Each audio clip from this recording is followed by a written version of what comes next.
वरुथनी एकादशी बैसाख माह के कृष्ण पक्ष की एकादशी तिथि को आती है। मान्यता है कि एकादशी का व्रत करने से भगवान विष्णु और माता लक्ष्मी दोनों प्रसन्न होते हैं। एकादशी का व्रत करने वाले के घर में सुख समृद्धि का वास होता है और उसके अनजाने में किए गए पापों का भी नाश होता है। खास बात यह है कि वरुथनी एकादशी के बारे में कहा गया है कि यह सौभाग्य को देने वाली और सभी पापों का नाश करने वाली है। यह एकादशी रखने वाले व्यक्ति को मोक्ष की प्राप्ति होती है। अब हम जानेंगे कि वरुथनी एकादशी कब है, उसका पारण समय क्या है, विधि क्या है और व्रत कथा क्या है। इससे पहले आप मेरे चैनल को लाइक, शेयर एंड सब्सक्राइब कर लीजिए और बेल आइकन जरूर दबा दीजिए ताकि न्यू वीडियोस का नोटिफिकेशन आपको ऑन टाइम मिलता रहे। तो बोलो विष्णु भगवान की जय। पंचांग के अनुसार बैसाख मास के कृष्ण पक्ष की एकादशी तिथि 23 अप्रैल को शाम 4:43 पर शुरू होगी और 24 अप्रैल को दोपहर 2:32 पर पूरी होगी। तो ऐसे में उदय तिथि के अनुसार 24 अप्रैल को ही वरुथनी एकादशी मनाई जाएगी। 24 अप्रैल को वरुथनी एकादशी का व्रत रखा जाएगा। एकादशी व्रत में पारण का विशेष महत्व होता है। व्रती एकादशी तिथि के दिन उपवास रखते हैं और द्वादशी तिथि को इसका पारण करते हैं। ऐसे में वरुथनी एकादशी का पारण 25 अप्रैल को होगा। पंचांग के अनुसार वरुथनी एकादशी के पारण का सही समय सुबह 5:46 से 8:23 के बीच होगा। पारण तिथि यानी 25 अप्रैल को सुबह 11:44 पे द्वादशी समाप्त हो जाएगी। वरुथनी एकादशी के पूजन विधि के लिए एकादशी के दिन सुबह स्नान, नित्य कर्म आदि के बाद साफ सुथरे कपड़े पहने भगवान विष्णु का ध्यान करते हुए पीले आसन पे भगवान विष्णु की प्रतिमा को स्थापित करें। गंगा जल से प्रतिमा को स्नान कराएं और साफ वस्त्रों से उनको पोंछें। इसके बाद चंदन, अक्षत, पीले फूल, तुलसी के पत्ते चढ़ाएं, धूप दीप दिखाएं, विष्णु भगवान के मंत्रों का जाप करें, विष्णु सहस्त्र नाम पाठ का जाप करें। इसके बाद वरुथनी एकादशी व्रत की कथा अवश्य करें। भगवान श्री हरि विष्णु की आरती करें।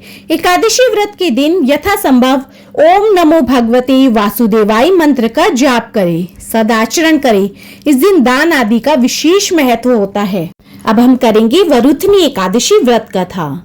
बोलो विष्णु भगवान की जय, माँ लक्ष्मी की जय। महाराज युधिष्ठिर ने श्री कृष्ण से कहा कि हे भगवान, आप मुझे कोई ऐसे व्रत का विधान बताइए जिससे पुण्य मिले। तब भगवान कृष्ण ने कहा कि हे राजेश्वर, ऐसे व्रत का नाम बैसाख मास की वरुथनी एकादशी है। यह सौभाग्य देने वाली और सभी पापों को नष्ट करने वाली है। इस एकादशी का व्रत करने से 10,000 सालों तक तप करने के बराबर फल मिलता है। इस व्रत का फल इतना है कि जो फल सूर्य ग्रहण के समय 1 लाख भार के स्वर्ण के दान करने से मिलता है। ऐसा कहा जाता है कि हाथी दान, घोड़े के दान से, स्वर्ण दान, अन्न के दान से और अन्न दान के बराबर कोई दान श्रेष्ठ नहीं होता। अन्न दान से देवता, पितृ और मनुष्य तीनों तृप्त होते हैं। इस एकादशी पर कन्यादान और अन्नदान दोनों के योग के बराबर फल मिलता है। जो लोग लोभ के वश में आकर कन्या का धन लेते हैं, उन्हें अगले जन्म में बिलाव का जन्म मिलता है। जो मनुष्य कन्यादान करते हैं, उनके पुण्य चित्रगुप्त भी नहीं लिख पाते। इस दिन कांसे के बर्तन में भोजन, मांस खाना, मसूर दाल, चना, कोदो, शाक, मधु, दूसरे किसी प्रकार के अन्न और भोजन नहीं करना चाहिए। प्राचीन समय में नर्मदा नदी के किनारे माधानता नाम के राजा रहते थे। राजा का धर्म निभाने के साथ ही वह जप तप करते रहते थे, साथ ही प्रजा के प्रति दया भाव रखते थे। एक बार तपस्या में लीन थे तो एक भालू ने आकर के उनका पैर चबा लिया और राजा को जंगल की ओर खींच कर ले गया। तब राजा ने विष्णु भगवान से प्रार्थना की। भक्त की पुकार सुनकर विष्णु भगवान पहुंचे और अपने चक्र से उन्होंने भालू को मार डाला, लेकिन राजा का पैर भालू ने नोच कर खा लिया था। इस बात का राजा को बहुत दुख हुआ। राजा को दुखी देखकर भगवान विष्णु ने कहा कि राजन, भालू ने जो तुम्हारा पैर काटा है वह तुम्हारे पूर्व जन्म का पाप है, जिसकी सजा तुम्हें इस जन्म में भुगतनी पड़ी है। राजा ने इससे मुक्ति पाने का उपाय पूछा तो भगवान विष्णु ने कहा कि राजन, तुम मेरी 12 अवतार मूर्ति की पूजा वरुथनी एकादशी का व्रत धारण करके करो।